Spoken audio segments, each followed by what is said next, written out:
Praise the Lord. ஆண்டவராகிய இயேசு கிறிஸ்துவின் இனிய நாமத்தினாலே இந்த நாளில் கர்த்தருடைய வார்த்தை சங்கீதம் 106 சங்கீதம் 1வது வசனம். அல்லேலூயா, கர்த்தரை துதியுங்கள். தேவ பிள்ளையே, கர்த்தரை துதியுங்கள். துதிக்கிற குடும்பம் கீழே விழாது.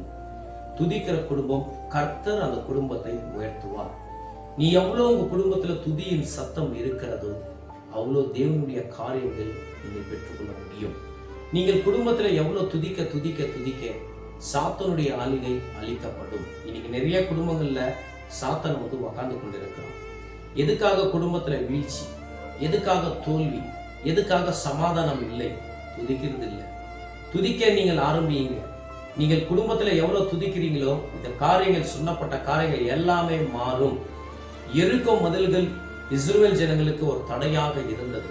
கர்த்தர் சொன்ன வார்த்தை என்னவென்றால், துதியுங்கள், அந்த எரிகோ மதில்கள் உங்க கண்களுக்கு முன்பதாக கீழே விழுந்து போகும். அதே மாதிரிதான் தேவ பிள்ளையே, உங்க கண்களுக்கு முன்பதாக இருக்கிற பிரச்சனை மாற வேண்டும் என்றால் பல வருஷங்களாக இருக்கலாம் அந்த தடை, அந்த பிரச்சனை. இன்னைக்கு கர்த்தர் இந்த வார்த்தை மூலியமா இந்த ஆன்லைன்ல உன்னோடு பேசிக்கொண்டிருக்கிறார். நீங்கள் துதிக்க எவ்வளவு அதிகமாக துதிக்கிறீங்களோ உங்கள் கண்களுக்கு முன்பதாக அந்த பிரச்சனை இல்லாத போய்விடும். நான் விசுவாசிக்கிறேன், துதிக்கிற பிள்ளைகளாக நீங்கள் மாறுவீங்க. துதிக்க துதிக்க தான் தேவனுடைய பிரசன்னம் நம்ம குடும்பத்துல இருக்கும். துதிக்காத குடும்பத்துல தேவன் வாசம் பண்ண மாட்டா. தேவ பிள்ளையே, விசுவாசிங்க, இந்த வார்த்தையை நம்புங்க.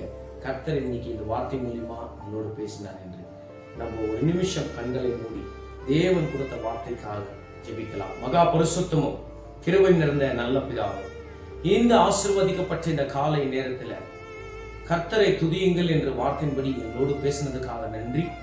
இந்த ஆன்லைன்ல பார்த்து கொண்டிருக்கிற இந்த பிள்ளைகளோடு நீங்கள் பேசினதுக்காக ஸ்தோத்திரம். துதிக்கிற குடும்பங்கள் வெட்கப்படாது.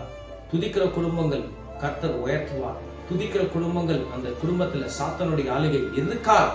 இந்த நாளிலே நாங்கள் துதிக்கிற குடும்பமாக மாற்ற போற தெய்வுக்காக நன்றி. ஆன்லைன்ல எந்த தேசத்துல, எந்த கிராமத்துல இருக்கிறார்களோ, எந்த சுச்சுவேஷன்ல இந்த வார்த்தைகள் கேட்டுக்கொண்டு இருக்கிறார்களோ, உங்களோட வாழ்க்கையிலே ஒரு அதிசயம் செய்யுங்க. நீங்கள் செய்வீர்கள் என்று நான் விசுவாசிக்கிறேன். எல்லாவற்றும் கருத்துல ஒப்புக் கொடுக்கும். இயேசுவின் மூலம் பிதாவே, ஆமென்.